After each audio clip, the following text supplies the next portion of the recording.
I used a scan of the back to get this left leg. This is a view from the back of the bench, and here's the right that was taken from our side scans. And then the front scan covers the whole front. Yes, you can see it. It's starting to look a good bit like the bench.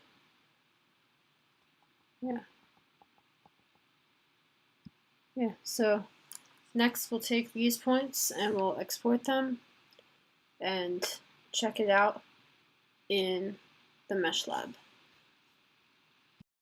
Our mesh, and we can make the points a little bigger, and you can see it kind of looks like the 3D point cloud of the bench that we had before. There's these points out here that aren't really part of it, and there's some out here too, so what we'll do is we'll select them and we'll delete them. And we'll just go through, get rid of all the points that we don't care about. Here you can see I displayed the normals, but they are not all in the same direction right now. In fact, they are in many directions, and that's going to make it really tricky to make a mesh, so I'm going to try using a larger number of neighbors to see if I can get more of these to line up. So now instead of using 15 neighbors to make the normals, I'm using 75, which seems like a lot, but if you think about it, I have like a kind of an obnoxious amount of points here. And now they all kind of seem like, see how these are all going in the same direction roughly, and that's good, that's what we want. And then these are all going kind of up and down. This here could be a little weird, but we'll go ahead and see how it turns out. It's not great, but I think it might be about as good as I'm going to be able to get. So I'm going to try to work with it. You see this side looks pretty good actually. I was able to get it so that this piece is attached, which was really difficult. This piece is a lost cause, so I'm just going to get rid of the smaller ones. This side didn't come out as well, I guess because I scanned it from the side. Like this is where it should be, but it should be kind of attached, but there's not really a good way to get it to do that in Meshlab.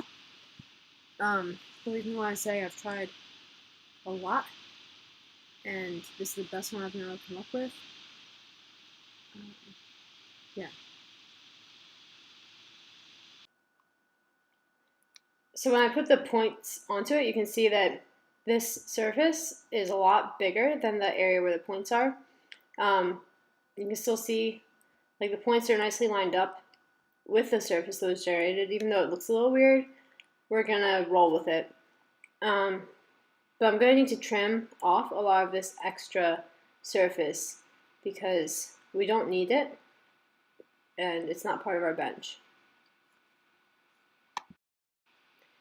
So here I'm going to show you, I'm using the surface trim tool. It works very similarly to the tool we use to delete the points. You just select the region of the surface and hit delete, and then you'll remove that portion of the surface.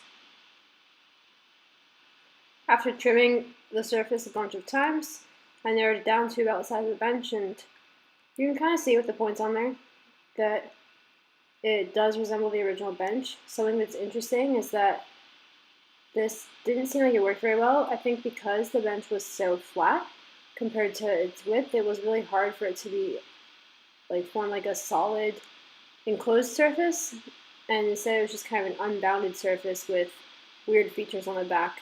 So I maybe needed some more data to make this really work, but it also might just be a difficult geometry for the Poisson surface reconstruction.